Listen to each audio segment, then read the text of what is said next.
गांव की पहलगाम में अगर मारने वाला मुसलमान था तो बचाने वाला भी मुसलमान था। ये भी तो बताया, ये जो दलाल मीडिया भी फिलहाल चला रहा है सिर्फ छोटे छोटे पार्ट्स कट करके, वो ये भी तो दिखा रहा है कि भाई जिन्होंने जान बचाई वो कश्मीरी ही थे। आप पीओके में घुस के मारो उनको पता चलना चाहिए। जितने भी उनकी आर्मी में, अभी सोचिए कि पाकिस्तानियों की इतनी हिम्मत हो रही है कि वो ये बात कह रहे हैं कि भैया हम तो पानी से नहाते हैं, तुम तो गौमूत्र से नहाते हो। ये तो बातें हैं। और आप मार रहे हो किसको? हमारे देश के मुसलमानों को। आप मार रहे हो हमारे लोगों को, कश्मीरियों को। आप उनको आतंकवादी घोषित कर रहे हो। आप नमस्कार, आप देख रहे हैं 4 PM में आपके साथ नफीसा खान। जहां एक तरफ जम्मू कश्मीर के पहलगाम में हुए आतंकी हमले को लेकर 28 लोगों की जान जो जाती है उसको लेकर देश भर में आक्रोश है, तो वहीं देश के अंदर कुछ ताकतें ऐसी हैं जो हिंदू मुसलमान वाली राजनीति को हवा देने की कोशिश कर रहे हैं। जहां एक तरफ पीएम मोदी पाकिस्तान को कड़े जवाब देने की तैयारी में है, तो वहीं पीएम मोदी की जवाबदेही को लेकर और लापरवाही को लेकर सवाल उठ रहे हैं। शंकराचार्य जी, मुक्तेश्वर आनंद ये कह रहे हैं कि आखिरकार चौकीदार जो खुद को चौकीदार कहता है, वो चौकीदार कहाँ सोया हुआ था? ये सवाल लगातार भारत सरकार पे उठ रहा है। लेकिन वहीं दूसरी ओर बीजेपी के नेता मंत्री, महाराष्ट्र के बड़े चेहरे नीतीश राणे कह रहे हैं कि अब किसी भी दुकानदार से सामान खरीदें तो फिर उसका धर्म पूछें, और अगर शक हो तो फिर उससे हनुमान चालीसा पढ़वाएं। लेकिन अब ये सवाल ये है कि आखिरकार इस आतंकी हमले में बीजेपी के कुछ नेता या बाकी वो असामाजिक तत्व क्यों इसमें हिंदू मुसलमान करने में लगे? क्यों भारत पाकिस्तान को जवाब दे इसकी मांग ना करने की बजाय मुसलमान और हिंदू पूछा जाए, इस पर ज़्यादा जोर दिया जा रहा है? ऐसे में बातचीत करते हुए समझते हैं कि जब एक व्यक्ति या आतंकीवाद जो लोग हैं वो धर्म पूछकर लोगों को मारते हैं, तो क्या उससे पूरे देश के मुसलमानों को, कश्मीरियों को टारगेट करना ठीक है? इस सवाल के साथ चर्चा की शुरुआत करते हैं। मेरे साथ नेहा भारती हैं, जो कि किसी परिचय की मोहताज नहीं है, खूब वायरल होती है। देश के जो बुनियादी मुद्दे हैं या फिर कह लीजिए जो ज्वलंत मुद्दे हैं उन पर बेबाकी से अपनी राय रखती हैं, सरकार को आईना दिखाने का काम करती हैं। और जब कभी भी देश में हिंदू मुस्लिम वाली राजनीति को कुछ लोग हवा देने की कोशिश करते हैं तो उनको मुँह तोड़ जवाब भी देती है। ऐसा इसलिए कह रही हूँ क्योंकि इससे पहले ईद और होली पर काफ़ी बवाल देखने को मिला, तो तब नेहा भारती एक मिसाल बनी, मोहब्बत का पैगाम लेकर जामा मस्जिद पर खूब वायरल हुई। नेहा जी, शुरुआत इसी से करते हैं कि हमने देखा आतंकी हमला जब भी देश में होता है तो सवाल कई उठते हैं। इससे पहले पुलवामा हुआ, तब भी भारत की सरकार घिरी, लेकिन इस बार पहलगाम का ये आतंकी हमला, इसमें वो लोग मारे गए जो कि पिकनिक मनाने के लिए गए थे, यानी कि जो टूरिस्ट लोग थे। इस आतंकी हमले को कैसे देखते हैं आप? सबसे पहले यही जानना चाहूँगी। देखिए, हमला जो हुआ, मुझे तो ये समझ नहीं आया कि पहले बात तो ये हमला हो कैसे गया। इतना सेंसिटिव प्लेस है कश्मीर, और वहाँ पर इतनी बड़ी फ़ौज है हमारी, 6-7-8 लाख जितनी भी फ़ौज है हमारी, बहुत बड़ी फ़ौज है। और सिर्फ कश्मीर की मैं बात करूं, क्योंकि मैं अभी थोड़े टाइम पहले ही कश्मीर से होकर आई हूं, मैंने देखा है कि हर चौके चौके पे वहाँ पर इतनी ज़्यादा फ़ौज लगी होती है।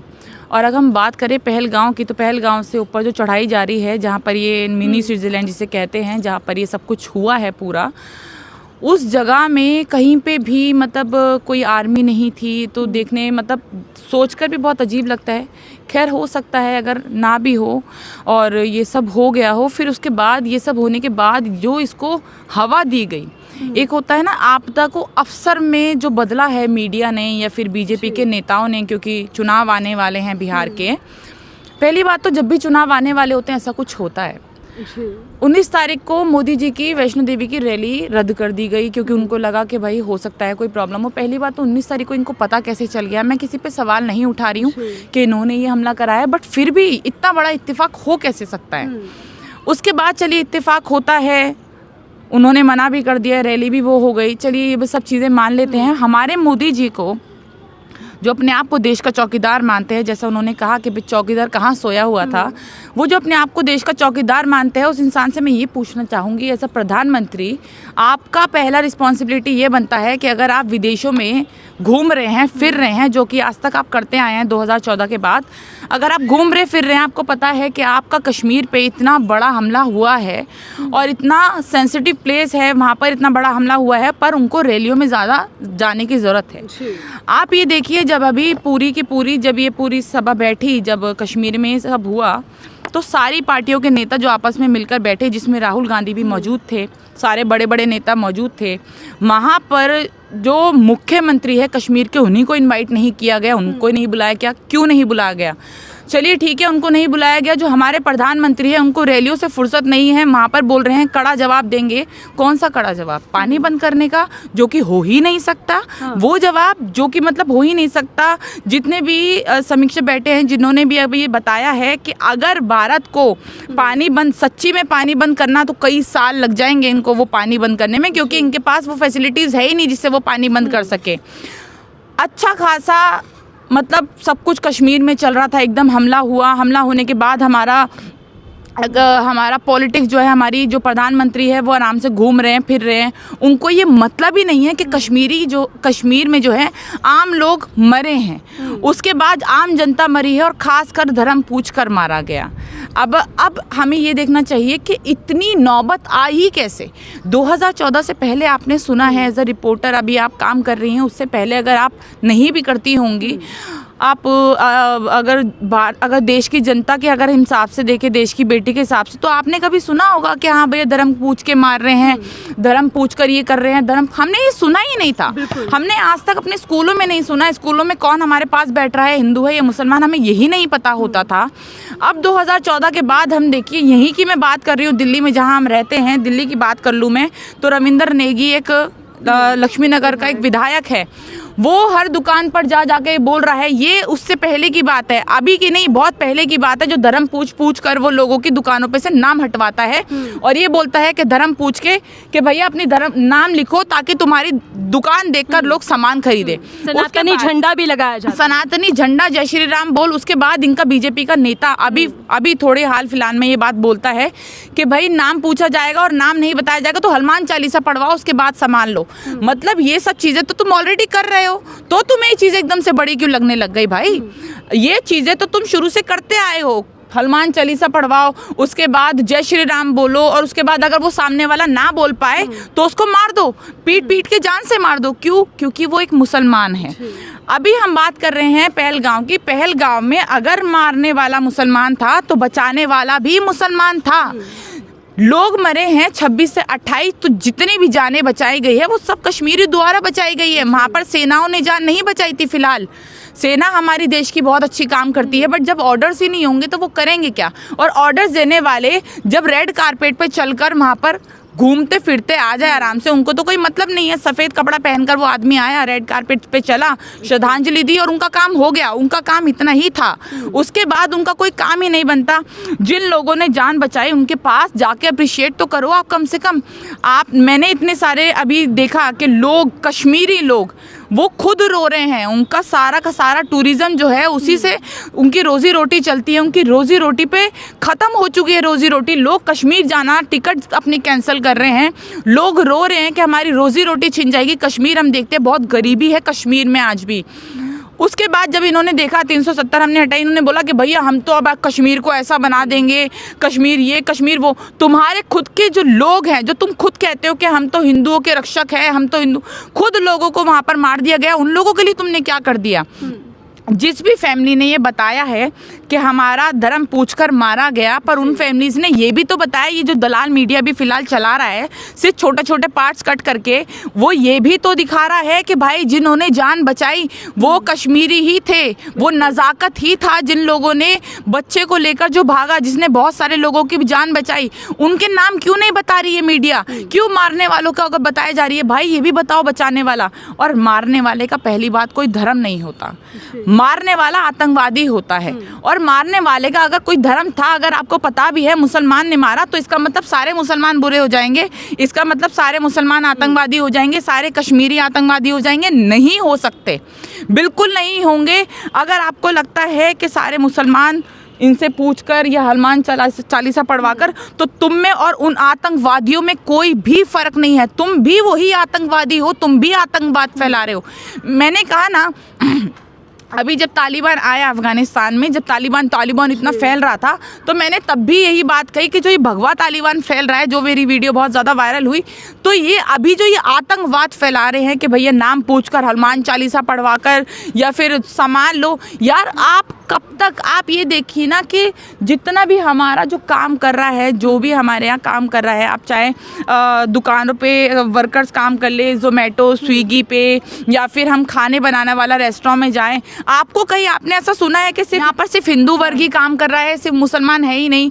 आप किसी भी रेस्टोरेंट में जाते हैं या पूछते हैं कि पीछे जो काम कर रहे हैं वो कौन लोग हैं, जो आपके लिए खाना बना रहे हैं वो कौन लोग हैं? मतलब आप कब तक किसी से पूछ सकते हो? स्विगी जोमेटो पे जो आ रहे हैं, अभी मैंने देखा एक लड़के ने अपनी वीडियो बनाकर डाली है कि मैं कैब उबर से, वो था कि उबर ओला से, कि जब मैंने कैब बुक करी तो वो लड़की थी, वो हिंदू थी, उसने पूछा कि आप मुसलमान हो, उसका नाम पूछकर उसने कैब की राइड कैंसिल कर दी।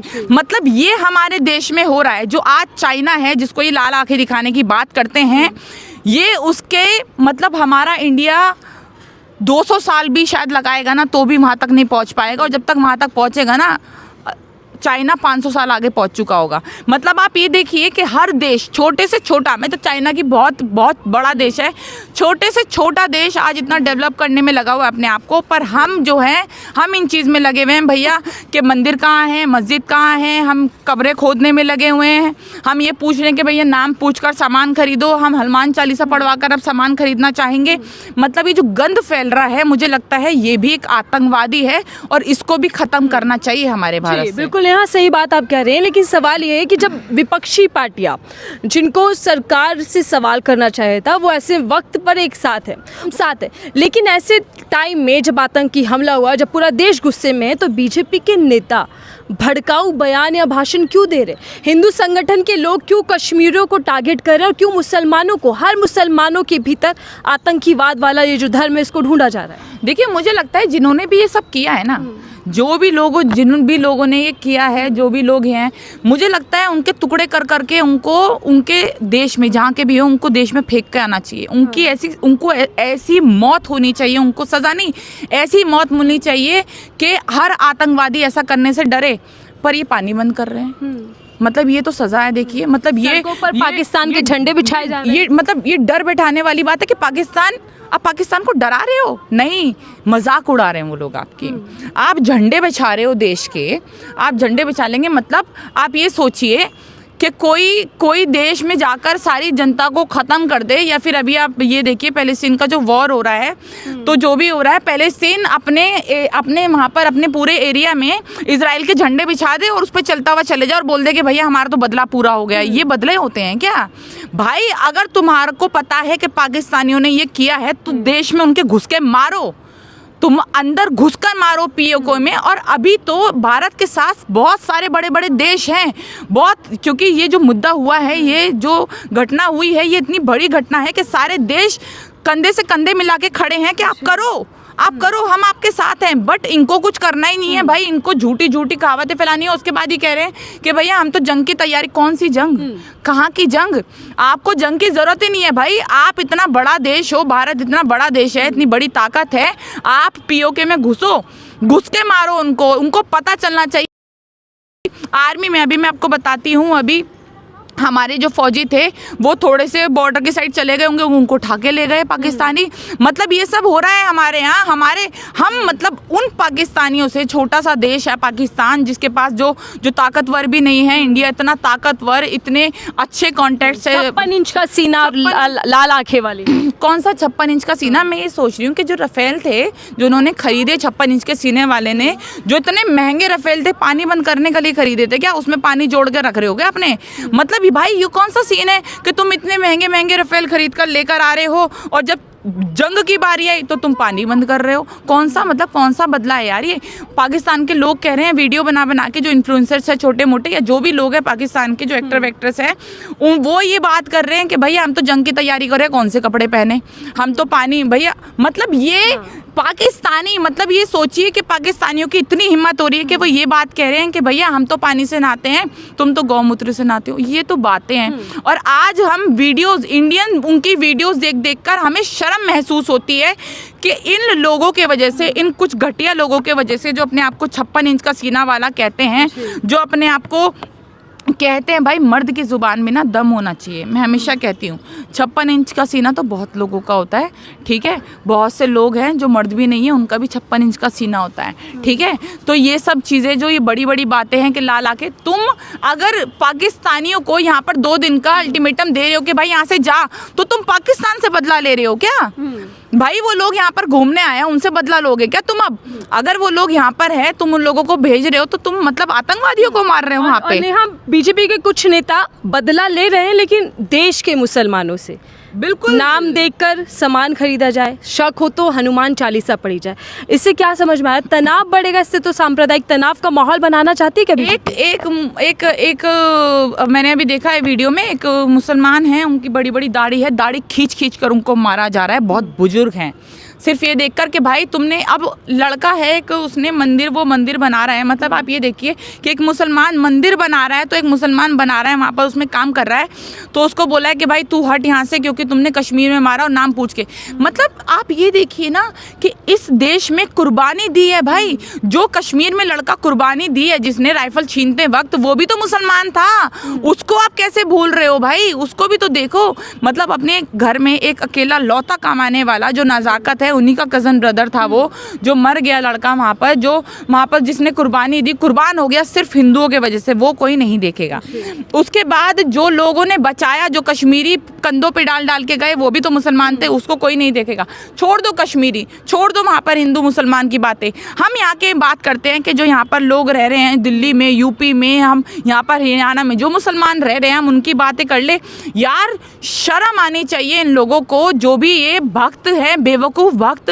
मैं ये सोच रही हूँ कि यहाँ पर उन मुसलमानों को मारने से क्या होगा यार? मतलब अभी हम बात कर रहे हैं कि जो जिस भाषा में समझेगा, मतलब कौन सी भाषा में, अगर वो आकर हमारी M24 से, AK-47 से हमारे देश में लोगों को मार रहे हैं, और आप मार रहे हो किसको? हमारे देश के मुसलमानों को। आप मार रहे हो हमारे लोगों को, कश्मीरियों को। आप उनको आतंकवादी घोषित कर रहे हो, आप उनको हनुमान चालीसा पढ़वा कर उनसे सामान खरीद रहे हो। तो उनसे भाई उन्होंने मारा है, वो आतंकवादी है, देश में उन्होंने आतंकवाद फैलाया है। आपने ये सब चीज़ें पहले शुरू करी है, आपने अपने देश में गंद फैलाया, आपने देश में हिंदू मुसलमान की राजनीति फैलाई है। ये सब चीज़ें जो करी है, मुझे लगता है ये जो है ये भी एक तरीके का आतंकवाद है, इसको भी ख़त्म करना चाहिए। अगर आप देश में मुसलमान, हिंदू ये सब फैला रहे हैं, तो ये भी एक आतंकवाद है, इसको ख़त्म करना चाहिए। मैं नेहा भारती के अंदाज में जानना चाहूँगी, आखिरी सवाल है, देश के सबसे शक्तिशाली, सबसे मजबूत प्रधानमंत्री नरेंद्र मोदी जी को, जिनको हमेशा इसी नाम से पुकारा जाता है, तमाम मीडिया में इसी कहते हैं कि बहादुर प्रधानमंत्री मिला, क्या जवाब देना चाहिए और क्या सलाह आप देती हैं? मीडिया नहीं, दलाल मीडिया इनको, इनकी तारीफ़ करता है।